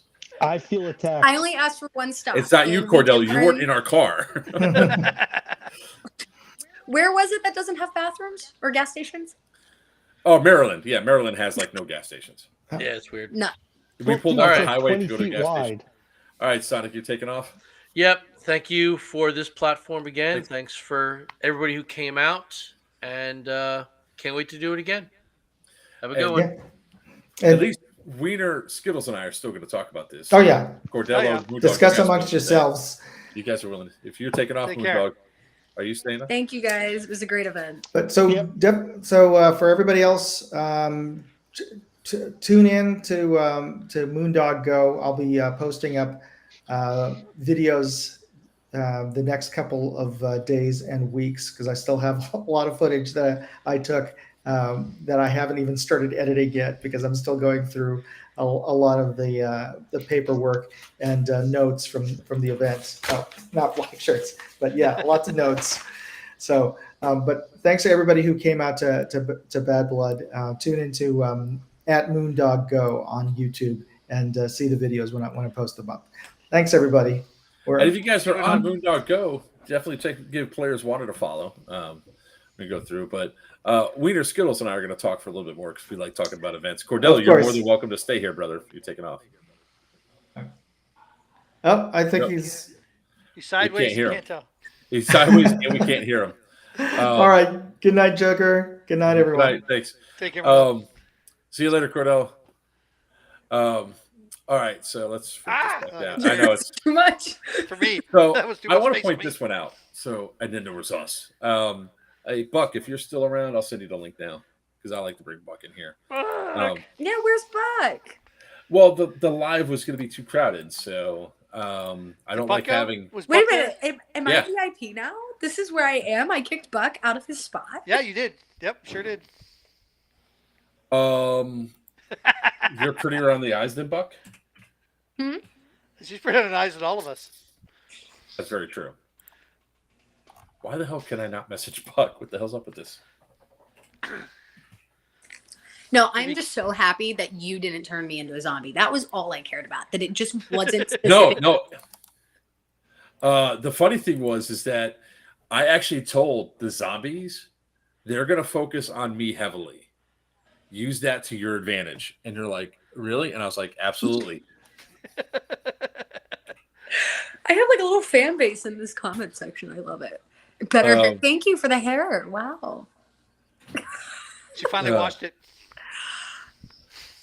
You see me at my lowest, sir. You see me when I have.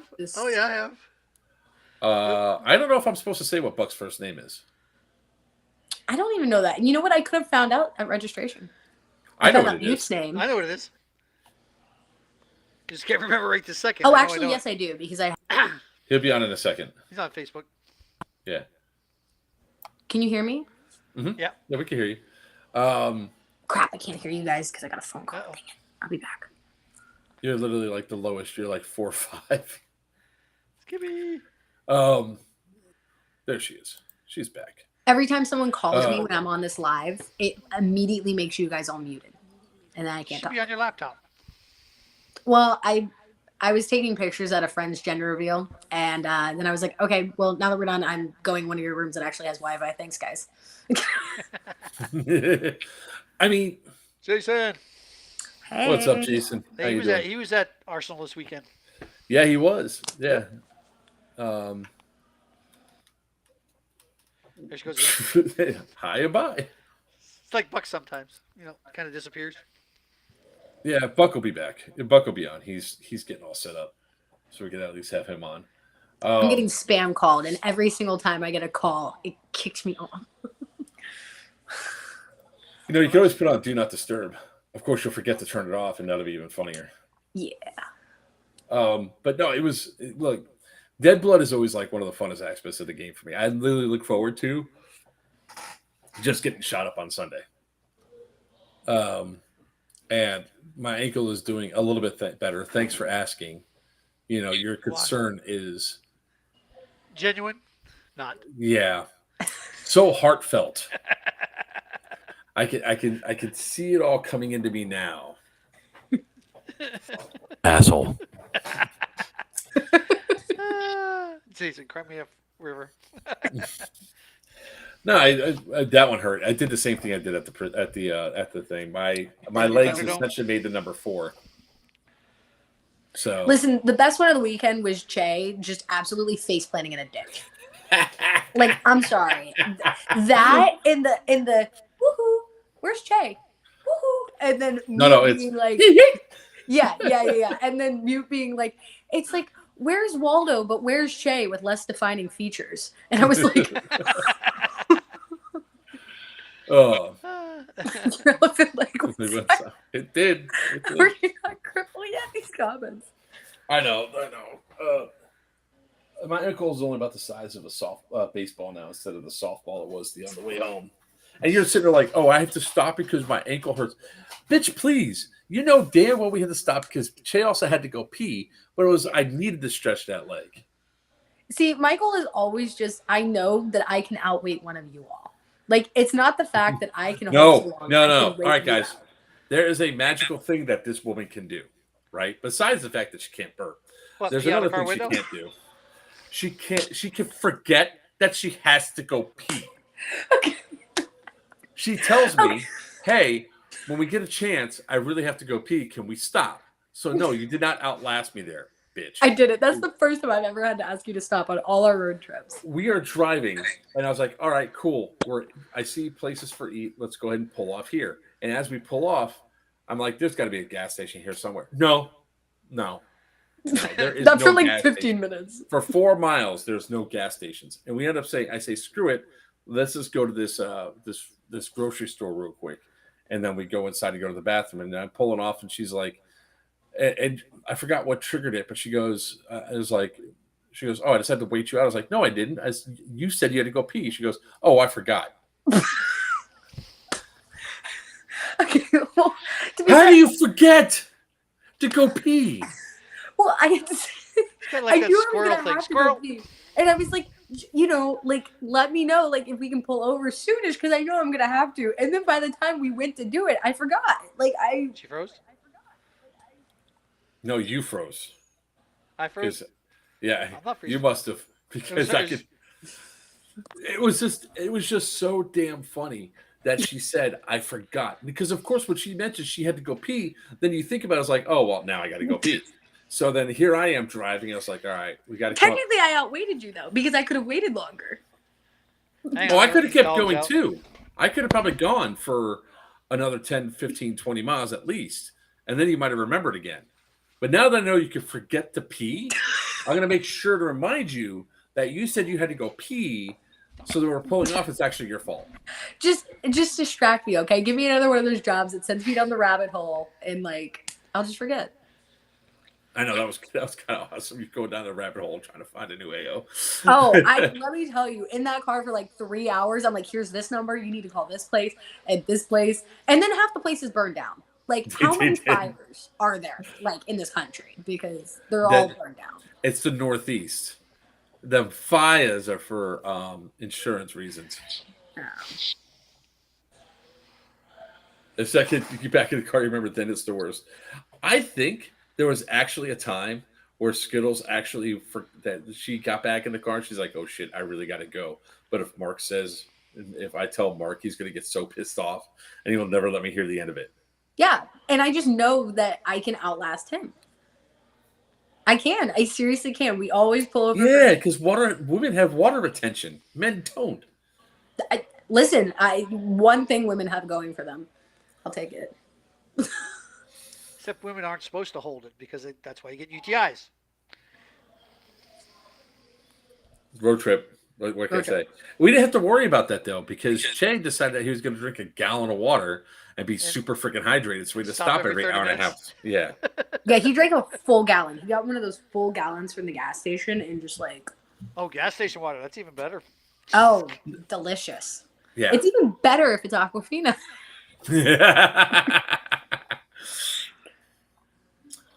We're were taking trying bets him on at which all. one of us can hold our pee longer. Oh man, it was. But you were missed, Weiner. It was a very fun event. I know. We would have loved to have you there. I will have to say though, having Mute, Tony, and Gio was freaking fun. I kept running into like Tony pushed, man. I'll tell you for like. I would turn around. I was like not expecting that. I was like, "Holy!" Tony, listen. Tony's like, so Tony never actually, I think, was ever on my like at a game where he was on my side. Yeah. And then he shows up there, and I was like, "Move! If you don't move, I will shoot you. Yeah, if you you're will. behind cover, you are wrong." And the next thing you know, he's like, he's not messing around. And the next thing you know, Tony's up front, Mute's up front, Gio's up front. When we went rushing back with the HVT. Tony was like trying to keep up with me. He goes, bro. He said it at dinner Sunday night. He's like, bro. I was like, are you ever gonna stop? Because we were running. I was like, I gotta get going. I gotta get moving. No, but you will shoot people. You have zero. You give zero craps about if somebody's not listening to you. I get shot by him. He goes, "Oh yeah, pop." Emma, move. Yeah, thing is, Woo! I'm And up she's at not the paying front. I attention. was never lollygagging in the back. I'm like up at the front. She I'm with was like up 4 hiding people. behind cover, and she was not paying attention because she could have murked. She could have murked the guys that were shooting us if you just paid attention and looked at the freaking hand signal. But no. No, because we Pop. just started, and I'm like, yeah. And then he shoots me straight in the leg. Let me tell you, it was fun. Was there head count of how many Marxists there were? Evidently, there was 98 tickets sold, but only 54 made it onto the field at the start of the game. Dang. And we had, within an hour, we were down to 32. And at the end of the day, we ended up with 31. Yeah. I walked off. I got sick of it. I was dead tired. After we got the HTV to where we were going, I was like, dude, I'm out. I had run around so much. Listen, babysitting Todd, I just want to talk about. I have never babysat a grown man, and let me tell you, love Todd. But he would run up. None of our team's paying attention. He would run off somewhere, and he'd get killed. And I look at our team, and they're all looking the opposite way. And I'm like, all right, guys, we have one job. Protect Todd. And what are we doing? Shooting some random ass dudes over here. So I would walk over and I would babysit Todd. And I can't tell you how many times, and the only time anyone collected stamps off of him was after I left. And I would literally just shoot people running up to him. And I'm like, why is no one watching him? I walked through, I cannot wait for you to pull my footage of me walking through just bushes. There was not a pathway. I just walked through straight brush to get to him.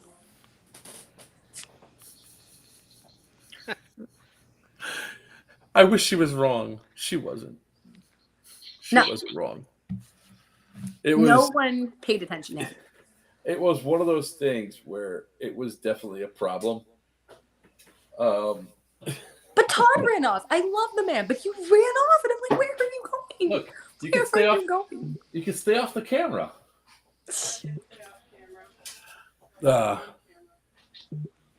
When me and Joker had our encounter, he just walked towards me. I did. No, Todd wasn't shooting you in the ass. I was. Yeah, I know. Well, maybe Todd was too, but I was definitely the one. No, Todd shooting would never people in the shoot me. ass. You would shoot me. You have zero problem shooting me. But I shoot you at every event we go to, so I guess I can't be too mad. Yeah, Weiner. No. Sorry, my dogs are whining to come in the bedroom again. Or I try and duct tape you in a porta potty. Yeah, that didn't work too well last time either. Yeah, I heard that one. I'm Where the actually hell going to is have to Buck? go because I need to show my face at a party I'm at. So, All right. Well, we're going to end this up pretty quick then. Thank you, kid. Since Buck didn't make it on yet. Well, he's gonna miss out.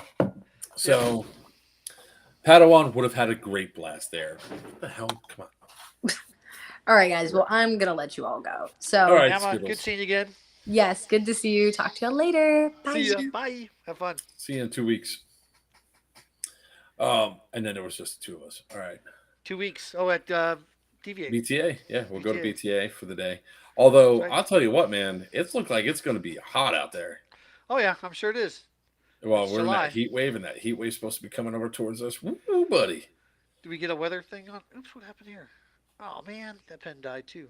Nope, there it is. It's back. Okay, good. I was going to look it up. See what we got going on here. Weather. Somebody just... Oh, hurricane tracker's a new tracker.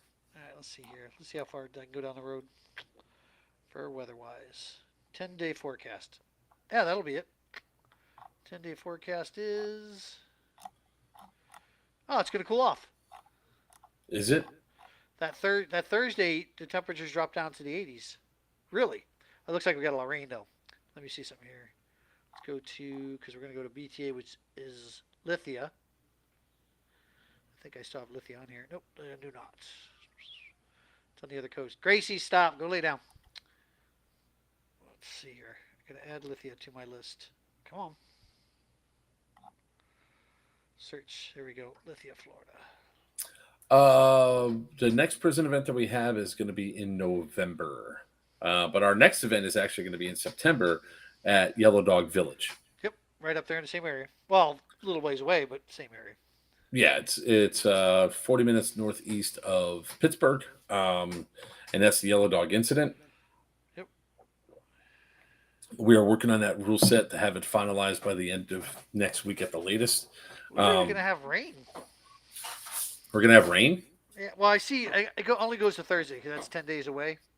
So that Thursday before we play. So Thursday is supposed to be 92 over on that coast, 87 over here. Let's see here. Am I going to Rev? It's up in the air right now. Not sure yet. What is it, Rev 12? Revelations. Now? Yeah, I know. Yeah, Rev Red 12. 13. 13? Good God. Yeah. Rev 13's at, what's his name's place? Balahak. Balahak, yep. Swamp Snipers Field. Yeah.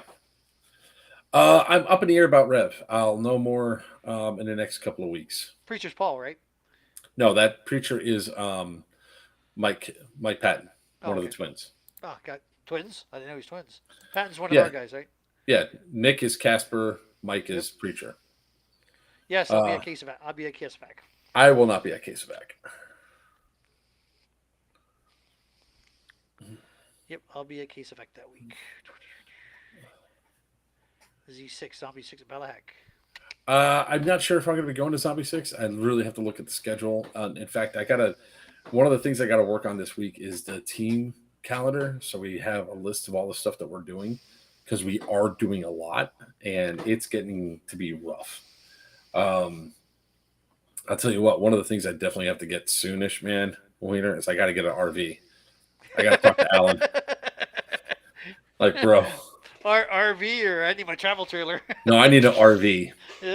There's something to be said about, when you're driving down a road and you hit that 1:30 in the morning and you're just like, you know what? Just want to pull over somewhere and just pull over, take a quick 3-hour power nap, get back on the road and drive.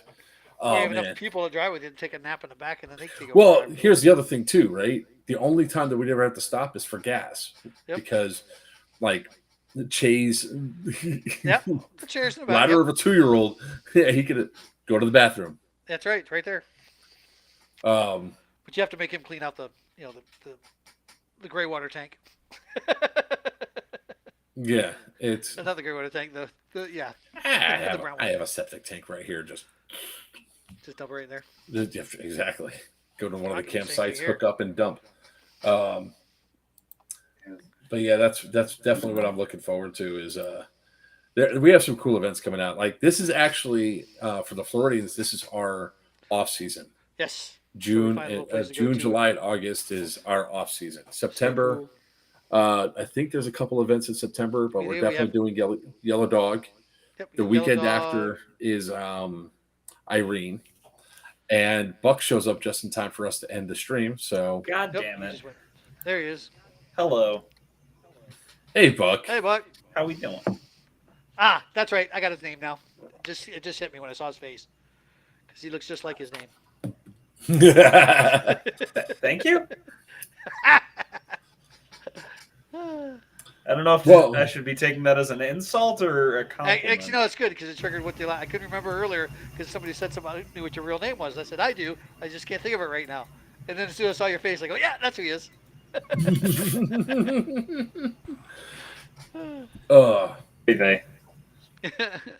No, it was really a one of the things that we have to do is for like traveling on is I need an RV. Sane? Are you Buck? Same. Same. SAME. I need an RV for travel. No, the preacher said the sane person in this stream. Oh, wait, that's hold on. A stretch. Is it Chad? Preacher, even I know that's not true. I'm just the young one that comes in with stupid ideas that some people like sometimes. That's me. Someone who snores so loud you can't sleep. Yeah, see, Weiner and I will not be sharing an RV. He can take his own travel trailer. Now, when he snores, it'd be like one of those cartoons where the walls go out and come back in again, out and in. I just figured the vibration from snoring would eventually just, make it fall apart. Actually, I didn't so much my snoring as I stopped breathing. He needs a CPAP machine. I need to lose the weight, which I'm doing. Little from column A, little from column B. Oh, Buck can. Semis. He can. I can have good conversations with people. It doesn't mean I'm right in the head. True too. Same way here. But Bad Blood was awesome. I had a blast. It was very, very I did fun. as well. I'm a little disappointed because most of my footage has a big ass line through it. Oh, break your camera. Not the No, camera, the The case. case. So the first video that I actually started recording, this was a game open. I was in a tunnel right over by airfield, and some guy, it looked like it was damn near deliberate, two-tapped. Once hit it, cracked it right across the side, hit it one more time, and broke the glass out. I was a little mad. But hey, we got some decent footage. I got a really funny shot where I snuck up in Fort War, and there were, I think, like 4 guys that were pressed up against the wall. I was like, "Hi!" Bang. Shot 3 of them, then another one. He tried to get me right before it was too late, and then someone else on Tribal came up and popped him from behind as well. It was a good day. Still mad. My moment of walking in and taking out Deus Ex's CO was just chef's kiss. Are you playing with your drill pistol right now? No, I was typing. My drill pistol needs to go to the shop. It started binding up. That's the only reason why Brad didn't get taken out. He got so damn lucky. Because that first shot, I had to adjust and I had to pull back, and yeah, he got lucky. So the Warple Bunny broke, and now the drill one broke. The Vorpal Bunny's working again. It got fixed. Okay. Now the drill gun needs to be fixed. No, I did not bring my knife, and I made a mistake. So I want to talk about this as sort of like the ender of the stream. So when it comes down to something I warned about, like don't get new kit, unproven stuff, and go out to the field. Don't know yet for Casevac. Won't know till to see what the ticket sales are. But I got a new battle belt because I decided I didn't want to bring my full-on one because I wanted to drop weight, a lot of weight, and that was a mistake. That battle belt was heavy. That battle belt did not fit right. It did not hold.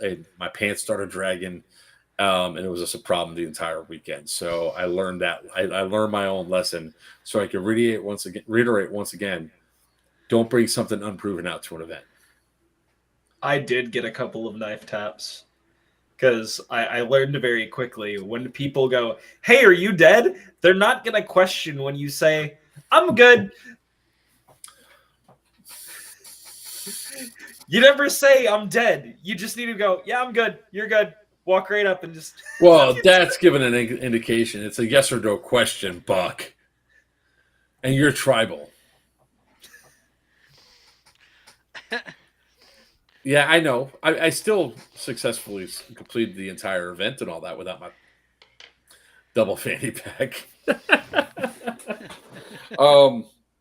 Somebody did ask why I don't ever be CO for these events. And for this particular event, the reason why I don't want to be CO is because I literally, part of the job that I do out there is the stamp collecting. And I haven't seen anybody do what I do. You know, going out there you there. go. To get anybody Here we that does what you do, because most of the stamp collectors are guarded like a heavily armored vehicle. It's weird. It's just, I mean, you can, you know what? I'm going to mute you so you don't fucking interrupt again.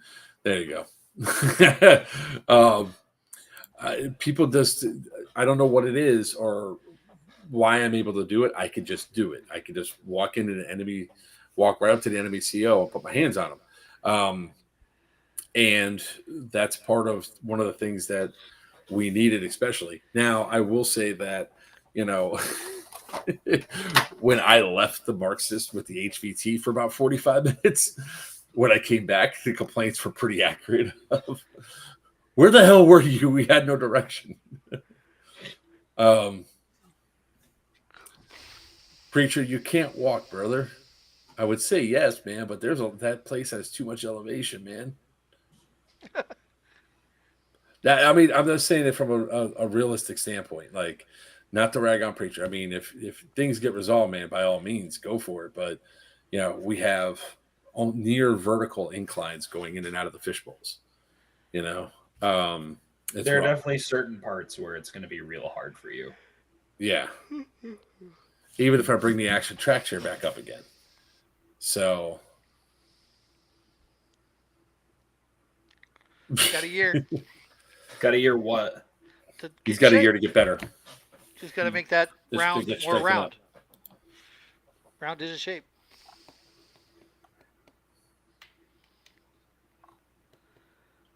So, I mean, I'm not saying it to be insulting either. Don't take that the wrong way. I'm saying it with all the love and heart in the world. I just don't want, problems. Like, I will say that we stayed together. Our CO stayed out there the entire time, which is awesome. There were several years where the CO just disappeared. Don't know where they are.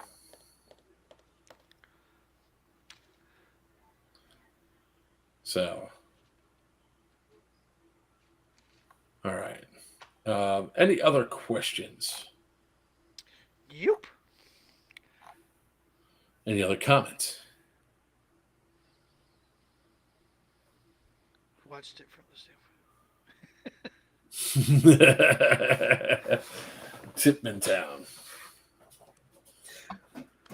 I was also in Tipman Town for the last 30 minutes. Where were you? Wait. Brad, were you with... Who was Brad with? What team was Brad with?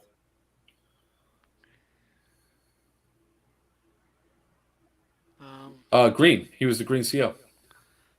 Wait. Oh, damn it, AWOL. I will say that if it would have lasted to the end, I think the scores would end up differently.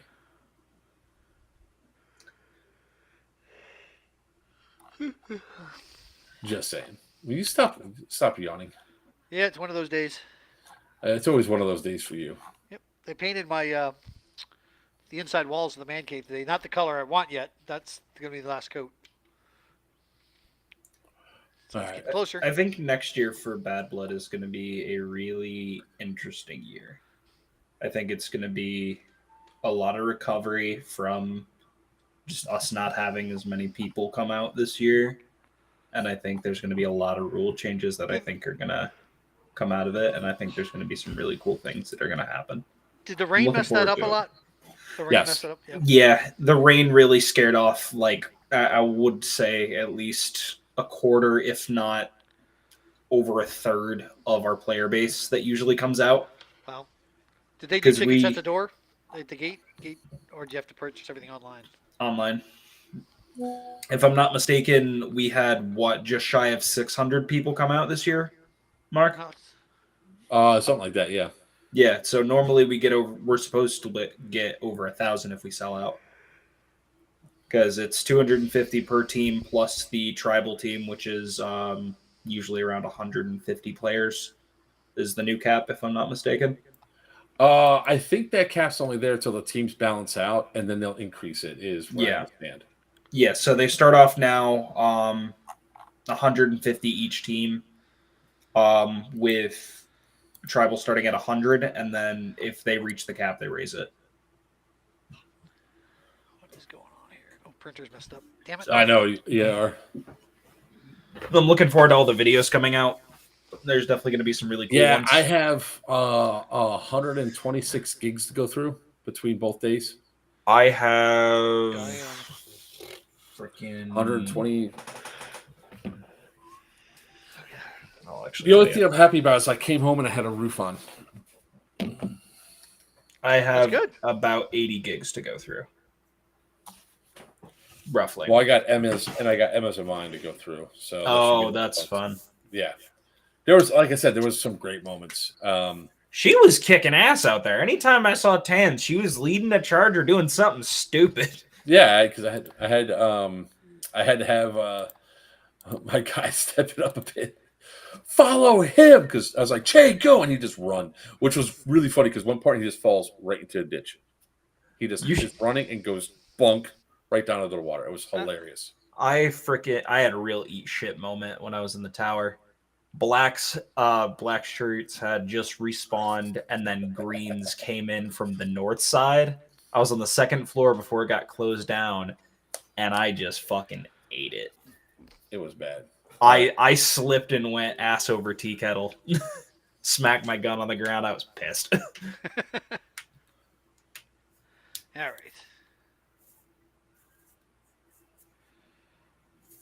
Let's see. What the hell? What you looking That's at? weird, Smurf. I don't know what that is. Facebook's being weird. Oh. Yeah, it was really an awesome game. It was fun times. So I just want to talk about a couple of things before we go off for the night. Obviously, we have Yellow Dog Incident. I'm going to be talking a lot about that on Thursday. I'm going to be doing a stream from 8 o'clock to 9 o'clock talking about Yellow Dog. Thursday night. People have questions, so I want to give them some answers. Okay. Looking forward to have some of those hash stuff going through.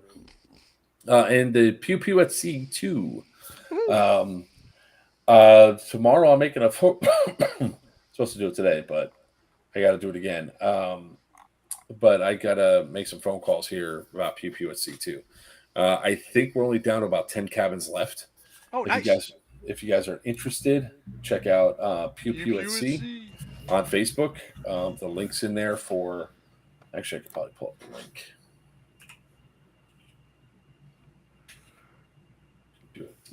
Here's the event page.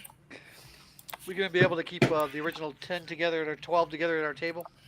Yes, that's part of the plan. Gotcha. So, if you guys were not there for the last year, there was only 12 of us, but we had a blast. Awesome. So we're going on the celebrity silhouette. This thing has a lawn on the roof. It's freaking awesome. So we can have Mark through it.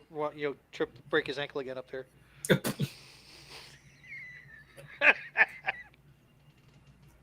What is the Actually, the only person that has broken bones playing airsoft is who again? Me. I did break my leg doing a JTF mission. Wasn't called JTF. It was called Tier 1. Tier 1 mission. And I walked off the edge of a culvert and snapped my left leg. I've twisted my ankle several times playing airsoft. I twisted my ankle. I've done that, but that's the major injury I got was I broke my leg. Luckily it was Saturday night, so Sunday wasn't too bad. I mean, I did stick around, but I didn't play. My worst. Walmart had crutches, thank God. My worst was a shoulder dislocation, but the tendons in it are already screwed, so this thing comes out no problem. Ah, gotcha. Yeah. So, but check out Pew Pew at C2, guys. What it is it's a cruise for airsofters. We're still trying to work with Bahamas Airsoft to get some Pew Pews and Bahamas Paintball to have some Pew Pews over there, so we can go play when we get there. So we can play and have some good times. So other than that, we're looking forward to seeing you guys on future stuff. So yep. Until next Got time. some stuff we're working on. New Breed has some stuff they're working on. So hopefully we'll have some information next month or so for events. So with that being said, I'm Joker with Players Wanted. With me, it's not a party till he comes out. Weiner from New Breed Airsoft and Buck. And until next time, may your BBs fly true.